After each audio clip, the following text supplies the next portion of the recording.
श्रोता बंधु आशा करे कि आपण मैंने भल थे। आज मु जो गप आपण नहीं आसी ता ना हूँ बुक शेल्फ।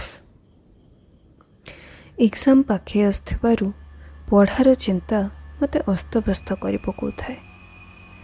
पुणी एबे हमर एक्स्ट्रा क्लासेस राति 8, 9 बा बेले बेले 10टा जाए भी चले। नोट्स बनवा टाइम ही हुएनी। किंतु से दिन थाए शनिवार 13 सेप्टेम्बर संध्या 7:30 रे मोर एक्स्ट्रा क्लासेस सरी जाइथिबारु भाबिली सेल्फ स्टडी पई टिके लाइब्रेरी आड़े चली जेबे बोली। तेणु कैंटीन रु तुरंत डिनर सारी दे बाहरी पड़ली पेन और नोटबुक सह लाइब्रेरी आड़क। से दिन पुणी अमावास्या होइथिबारु सबुआड़ लाइट लगी टिके अंधारिया लगुथला। लाइब्रेरी बारंडारे पहुँची देखे तो सबुआड़ अंधार। कहीं भारी निछाटिया लगिला। मन भितरे टिके छनका पशिला कि मु याड़ू साड़ू किछि न भाबी निजको से भावनारू काढ़िबा पई आखि बंद करी मथा टिके झटके देली। भाबिली भितरे तो आउ भी पिला थिबे ना। तेणु एबे केवल लाइब्रेरी सामनार जलुथिबा बल्बटी को ही लक्ष्य करी लाइब्रेरी आड़क आगे गली। लाइब्रेरी आउजा होइथिबा कपाटटी को धीरे करी खोली। भितर थिबा अन्य पिलामानंकर डिस्टर्बेंस न हो बोली। हेले कपाट खोली देखे तो लाइब्रेरी केही नथिले। मु सांगे सांगे मोबाइल टॉर्च चालुआरे देखी लाइब्रेरी लाइट और फैन गुड़िक ऑन करदेली। भाविली हाँ ही थाई पारे पिला बोधे डिनर सारी नथिबे। एमती भी ताहा गोटे स्पेशल लाइब्रेरी होइथिबारु सेठी केवल 96% उपरे स्कोर करथिबा पिला मानकु ही छड़ा जाए। तेणु बेसी पिला मध्य सेठी आसंतिनी। पुणी मु तो आज जल्दी आसथिली।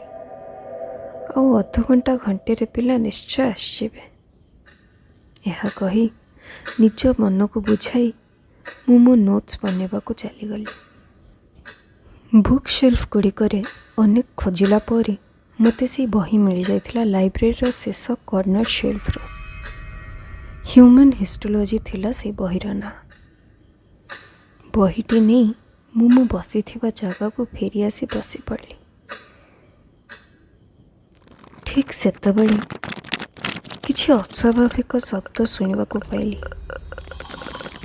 तेणु मोर नजर लंबीगला रूम रो शेषरे थिबा सेई कॉर्नर बुक शेल्फ आड़क। हेले किछि समय से शब्द को लक्ष्य कला परे भाविली लाइब्रेरी लागिथिबा बड़ बड़ पुराणा पंखारू पवन बाजी ऊपर रैक रे थिबा बहीर किछि पृष्ठ उड़ीथिबो बोधे। तेणु पुणी मु मोर काम ध्यान केंद्रित कली। जेमती मोर नोटबुक खोली कहार निश्वास स्पष्ट अनुभव कली। मोर पछ पाखरे खोला हुई लंबी थिबा घन लंबा केश और कांधरे।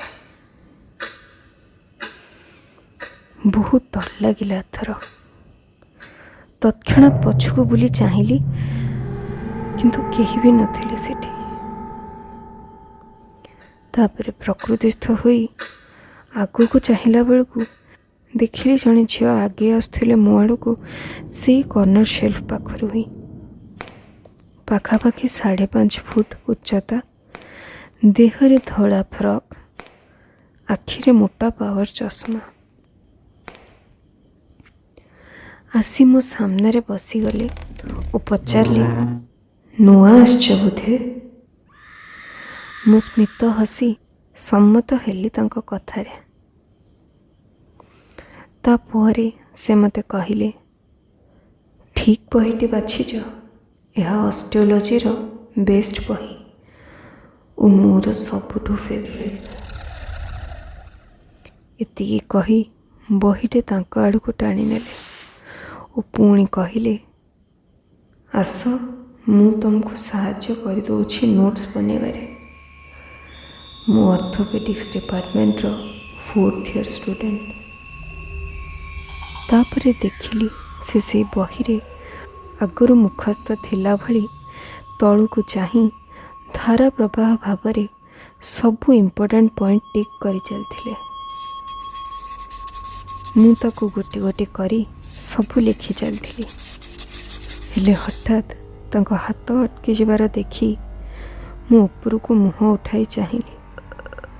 ସେତେବେଳେ ଜାଣିପାରିଲି ଯେ ସେ ଦୀର୍ଘ ସମୟ ହେବ ତାଙ୍କ ଚଷମାଟିକୁ କାଢ଼ି ଦେଇ ମୋତେ ଚାହିଁ ରହିଥିଲେ। ମୋ ନଜର ହଠାତ୍ ତାଙ୍କ ଆଖିରେ ପଡ଼ିଯିବାରୁ ଦେଖିଲି ତାଙ୍କର ରକ୍ତ ବର୍ଣ୍ଣର ଲାଲ ଆଖି ଯୋଡ଼ିକ। ଲାଗୁଥିଲା ସତେ ଯେମିତି ଏବେ ହିଁ ଫାଟି ସେଥିରୁ ରକ୍ତ ବୋହି ଆସିବ। କିନ୍ତୁ ପୁଣି ତାପରେ ଭାବିଲି ବୋଧହୁଏ ରାତି ରାତି ଅନିଦ୍ରା ହୋଇ ପଢ଼ୁଥିବାରୁ ବା ଅତ୍ୟନ୍ତ ଟାୟାର୍ଡ଼ନେସ୍ ଯୋଗୁଁ ତାଙ୍କ ଆଖି ଏମିତି ଦିଶୁଥିବ। ଏତେବେଳକୁ ହଠାତ୍ ସେ କହି ଉଠିଲେ, ତମ କେଶ କେତେ ସୁନ୍ଦର, ତାକୁ ଖୋଲା କାହିଁ ରଖିଛ? ମୁଁ ପୁଣି ଟିକେ ସ୍ମିତ ହସି ଦେଇ ଆଉ କିଛି ନ କହି ପୁଣି ଲେଖାରେ ଲାଗିଲି। କିନ୍ତୁ ହଠାତ୍ କିଛି ମୁହୂର୍ତ୍ତ ପରେ ମୁଁ ମୋ କେଶରେ ଆମୂଳଚୂଳ ଗୋଟେ ସ୍ପର୍ଶ ଅନୁଭବ କଲି ଆଉ ତା ସାଙ୍ଗରେ ପୁଣି ସେଇ ନିଶ୍ୱାସ। କିନ୍ତୁ ତାପରେ ହଠାତ୍ ମୋ ନଜର ସାମ୍ନା ଚେୟାରକୁ ପଡ଼ିଲାରୁ ଦେଖିଲି ସେ ସେଠି ନାହାନ୍ତି। ତାପରେ ମୁଁ ଜାଣିନି କ'ଣ ହେଲା। ମୁଁ ଚେତା ଶୂନ୍ୟ ହୋଇଯାଇଥିଲି ସେଇ କ୍ଷଣରେ। ସକାଳର ସୂର୍ଯ୍ୟାଲୋକ କାଚ ଝରକା ଦେଇ ମୁହଁରେ ପଡ଼ିଲାରୁ ମୋ ଆଖି ଖୋଲିଗଲା। ସମୟ ଦେଖେ ତ ସକାଳ 8:30। ଅନୁଭବ କଲି କି ଏବେ ବି ମୋ ହୃଦସ୍ପନ୍ଦନ ତୀବ୍ର ଗତିରେ ଚାଲିଛି। କିଛି ଅସୁସ୍ଥ ମଧ୍ୟ ଅନୁଭବ କରୁଥିଲି। ତେଣୁ ମୁଁ ତାପରେ ବହିଟିକୁ ସେଇଠି ଛାଡ଼ି ନିଜ ଖାତା ଧରି ଧୀରେ ଧୀରେ ଚାଲି ହଷ୍ଟେଲ ଆଡ଼କୁ ମୁହାଁଇଲି। ରୁମ୍ରେ ପହଞ୍ଚି ଖାତା ଖୋଲି ଦେଖେ ତ ନୋଟ୍ସ ଗୁଡ଼ିକ କମ୍ପ୍ଲିଟ୍ ହୋଇଯାଇଥିଲା। ହେଲେ ମୁଁ ତ ନୋଟ୍ସ ଅଧା ଲେଖିଥିଲି। ତାପରେ ପେଜ୍ ସବୁ ପଲଟାଇ ଶେଷରେ ଦେଖିଲା ବେଳକୁ ପଡ଼ିଥିଲା ଗୋଟେ ରକ୍ତର ବଡ଼ ଲାଲ ବୁନ୍ଦା। ମୁଁ ସ୍ତବ୍ଧ ହୋଇ ଖଟରେ ବସି ପଡ଼ିଲି। ସେତେବେଳକୁ ମୋ ବେଷ୍ଟ ଫ୍ରେଣ୍ଡ ମୋ ରୁମ୍କୁ ଆସି ପଚାରିଲା, ଆରେ ଘରକୁ ଯିବାକୁ ରେଡ଼ି ହେଲୁଣି? କିନ୍ତୁ ମୋ ମୁହଁର ଉଡ଼ିଥିବା ରଙ୍ଗ ଦେଖି ପୁଣି ପଚାରିଲା, ଆରେ କ'ଣ ହେଇଛି ତୋର? ଏମିତି କ'ଣ ଦୁଶୁଛୁ ଯେ? ମୁଁ ଆଉ ମୋ କୋହ ସମ୍ବରଣ କରିପାରିନଥିଲି। ମୋତେ ସାଙ୍ଗେ ସାଙ୍ଗେ ସେ କୁଣ୍ଢାଇ ପକାଇ ପ୍ରକୃତିସ୍ଥ କରିବାରୁ ମୁଁ ତାକୁ ପୂର୍ବ ରାତିର ସେ ଘଟଣା ବିଷୟରେ ସବୁ କହିଲି। ତାହା ଶୁଣି ସେ କହିଲା, ଆରେ ତୁ ଜାଣିନୁ କି କାଲି ପରା 13 ସେପ୍ଟେମ୍ବର ଥିଲା? ମୁଁ କିଛି ନ ଜାଣିପାରି ତାକୁ ଚୁପ୍ ହୋଇ ଦେଖୁଥିଲି। ହେଲେ ତାପରେ ସେ ଯାହା କହିଲା ତାହା ଶୁଣି ମୋ ରୋମ ଟାଙ୍କୁରି ଉଠିଲା। ପ୍ରାୟ 5 ବର୍ଷ ତଳେ ଅର୍ଥୋପେଡିକ୍ସର ଜଣେ 4th ଇୟର୍ ଷ୍ଟୁଡେଣ୍ଟ ଏଇ ହଷ୍ଟେଲରେ ରହୁଥିଲେ। ସେ ବହୁତ ଭଲ ଥିଲେ ତାଙ୍କ ପଢ଼ାରେ। ପ୍ରାୟ ସମୟ ତାଙ୍କର କଟୁଥିଲା ସେଇ ଲାଇବ୍ରେରୀର କୋଣଟିରେ। ସତେ ଯେମିତି ସେ ତାଙ୍କର ଗୋଟେ ଛୋଟ ଦୁନିଆ ବସେଇ ନେଇଥିଲେ ସେଇ କୋଣରେ ନିଜ ବହିମାନଙ୍କ ସହ। ଏଇ ଏକ୍ଜାମ୍ ପୂର୍ବ ଭ୍ୟାକେସନ୍ ବେଳେ ହିଁ ତାଙ୍କ ଘର ପରିବେଶ ପରିସ୍ଥିତି ଠିକ୍ ନଥିବାରୁ ସେ ଘରକୁ ନ ଯାଇ ଏଠି ହିଁ ରହି ଲାଇବ୍ରେରୀରେ ପଢ଼ିବାର ସ୍ଥିର କରିଥିଲେ। ତାଙ୍କ ଉପରେ ଘରୁ ବହୁତ ପ୍ରେସର ଥିଲା ଜଲ୍ଦି ଜବ୍ କରି ଭାଇ ଭଉଣୀମାନଙ୍କୁ ପଢ଼େଇବା ପାଇଁ। ଲାଇବ୍ରେରୀର ସେଇ କର୍ଣ୍ଣର ସେଲ୍ଫ ପାଖ ଭୂଇଁରେ ବସି ସେ ତାଙ୍କ ନୋଟ୍ସ ବନାଉଥିଲା ବେଳେ ସେ କୋଣରେ ହିଁ ଅତ୍ୟଧିକ ଡିପ୍ରେସନ୍ ଯୋଗୁଁ ଚେତା ହରାଇ ଦେଇଥିଲେ। ଆଉ ସେଇ ଅବସ୍ଥାରେ ହିଁ ତାଙ୍କ ହାର୍ଟ ଚୋକ୍ ହେଇଯାଇଥିଲା। କିନ୍ତୁ ତାପର ଦିନ 14 ସେପ୍ଟେମ୍ବରରୁ ଭ୍ୟାକେସନ୍ ଆରମ୍ଭ ହେଉଥିବାରୁ ଲାଇବ୍ରେରିଆନ୍ ମାନେ ଠିକ୍ ସେ ଚେକ୍ ନ କରି ଲାଇବ୍ରେରୀର ଡୋର୍ରେ ତାଲା ପକାଇ ଦେଇ ଚାଲି ଯାଇଥିଲେ। 25 ଦିନର ଭ୍ୟାକେସନ୍ ପରେ ଲାଇବ୍ରେରୀ ଖୋଲା ବେଳେ ଦୁର୍ଗନ୍ଧ ହେବାରୁ ଜଣାପଡ଼ିଲା କି ସେଇ ଅନ୍ଧାର କୋଠରୀରେ ହିଁ ନିଜ ଜୀବନ ତ୍ୟାଗ କରିଦେଇଛନ୍ତି ସେ।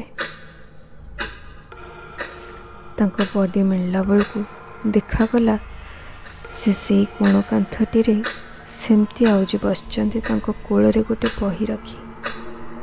ସେ ବହିଟିର ନାଁ ଥିଲା ହ୍ୟୁମାନ୍ ହିଷ୍ଟୋଲୋଜି। ଯଦିଓ ସେ ବହିଟି କେତେ ଦିନ ଲାଇବ୍ରେରୀରେ ରଖାଯାଇନଥିଲା, ହେଲେ ପରେ ସମୟକ୍ରମେ ତାକୁ ପୁଣି ଅନ୍ୟ ବହିମାନଙ୍କ ସହ ମିଶା ହୋଇଗଲା। ଆଉ ଏବେ କେହି ଜାଣନ୍ତିନି କି ସେସବୁ ବହି ଭିତରୁ କେଉଁ ବହିଟି ସେ ଦିଦି ତାଙ୍କ ଶେଷ ସମୟରେ ଧରିଥିଲେ।